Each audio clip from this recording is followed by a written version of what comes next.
Good morning everybody. Well, today I'm here at Buckmore Park, and basically loads of businesses during the lockdown have been affected by the coronavirus, and loads of places have had to shut down, including Buckmore, but everything's now starting to reopen, including Buckmore, and it's reopening on the 30th. So if you do want to come check out Buckmore, their link is down in the description below. And so I've come down here with a group of my mates to basically help them reopen again. So we've come down early to help train some of their marshals. We're going to do a practice race, and we're also going to have a little bit of a time trial with a go-kart which has 2 seats in it. I've never driven anything like that, so it's going to be a really fun day, so let's get into it.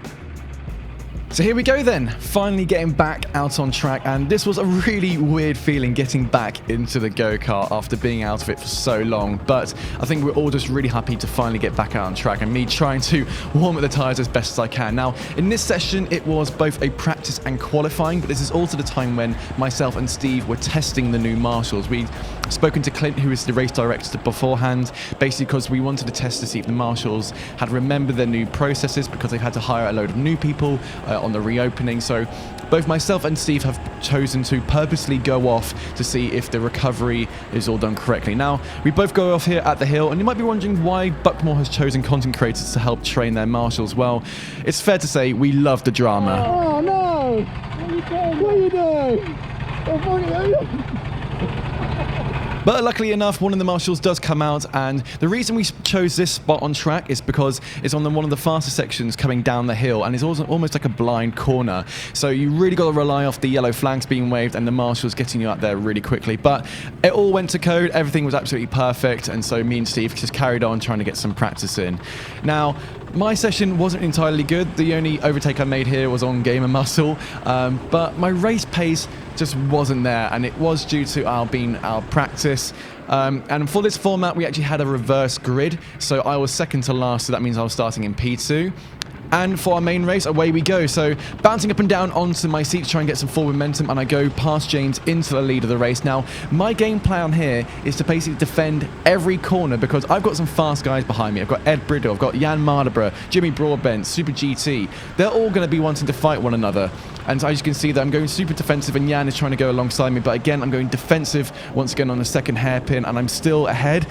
And Jan is sort of tucking behind me, so at the moment I'm feeling pretty decent. I mean, after the first couple of corners, I'm still in the lead, which is very, very rare for me. Coming down the hill now, just taking it a bit wide just to try and defend my line. And here, I completely miss my braking point. And so then Jan, Jimmy, and Steve all go past me. Really embarrassing from me. But then Ben tries to also send up the inside and pushes me off the circuit, so I give him a friendly nudge back to sort of remind him I'm there. He did go properly off the track. So at the end of the first lap, dropped down to 4th. Not been great, and as you can see, Steve has really sort of made the gap in front of me. These guys are light years ahead of me. But as you can see there, I'm actually kind of struggling to turn 1. I'm really not too sure how much I should be braking or not. As you can see there, Ed BRIDLE, who's been here for years, goes straight past me, and Ben Daly does go through. I then tried to get a little bit of a switch back onto Ben, but just didn't have the momentum coming out of the second hairpin corner. And yeah, my race pace just wasn't really there. I just didn't really know where was best to brake, or where I could sort of just go flat out in. As you can see here again, turn 1, just go wide, missing the apex and go too wide. That Hayden then goes down on the inside, and I wanted to have a little battle with him, so I send it down the inside, and you can see I got a little bit ahead of him. But as we're going into a second corner, I decided to brake a little bit, try and go for the switchback, but then Hayden slams onto the brakes and I go into him, unfortunately. But yeah, unfortunately my race pace just wasn't really there. So at the very end of the race, a little bit of a lonely one, as all the action kind of happened in the first couple laps. But I'm thinking this is something I need to really improve on, maybe even getting like an instructor to try and help me out, because I am quite out of practice, and yeah, like today, it was a bit embarrassing. We had a good battle on that one, didn't we? Yeah. Literally, I saw you pushing me and I was like, well, you going to hit me? I'll hit you back, mate. Off you go into the dirt. I went flying down the bottom. Yeah. So after that first awful race from me, I mean, it's been a while since I've actually raced, so it wasn't that good. We're now going to do a time trial, so we're going in pairs. I'm going to be using this, which is a twin-seater go-kart. Now, one person is going to be steering, and the other person is going to be on the pedals. 5 minutes each to set our best lap time, and we're all in pairs, so I'm paired up with Steve. I'm going to be on pedals, so I'm going to be on the left-hand side, and Steve is going to be on the right-hand side, who's going to be controlling both of the steering wheels. So the first ones out on track are Hayden and Aldas. Of course they're paired up together. Aldas, how are you feeling? I mean, I'm feeling fine on the steering, but I'm trusting my life with his. He has got the brake pedal. Wait, there's brakes on this thing. I'm just keeping on the throttle the whole time.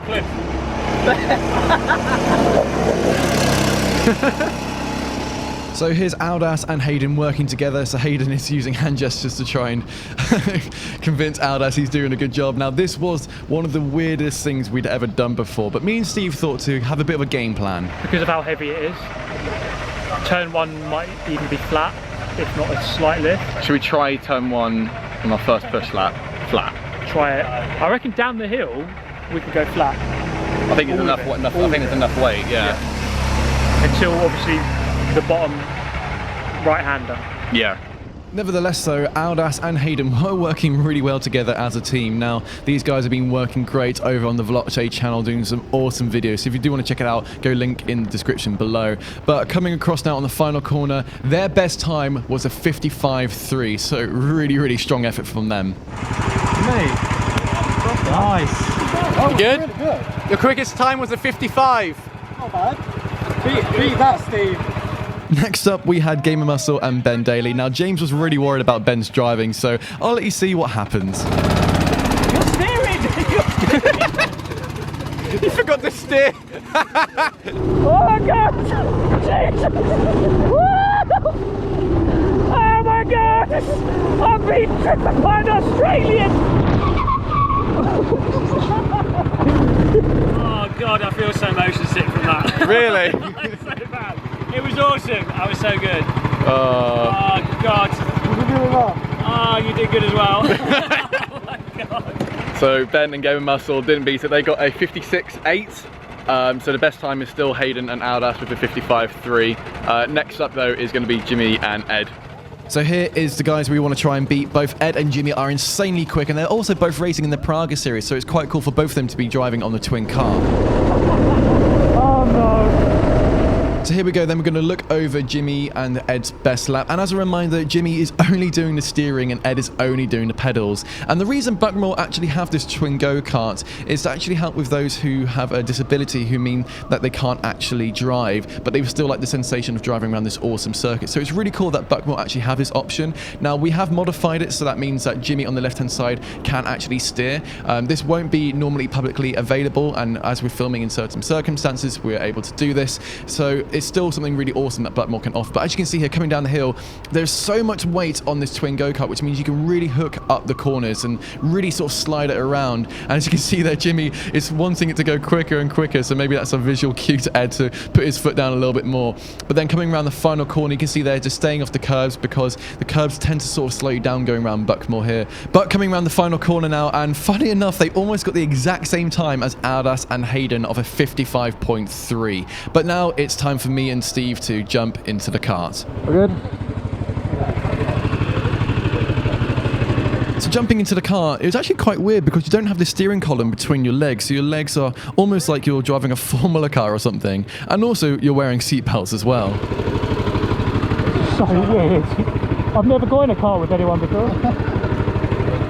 That's so strange. Yeah, I know, right? There, mate. So weird. Oh my god.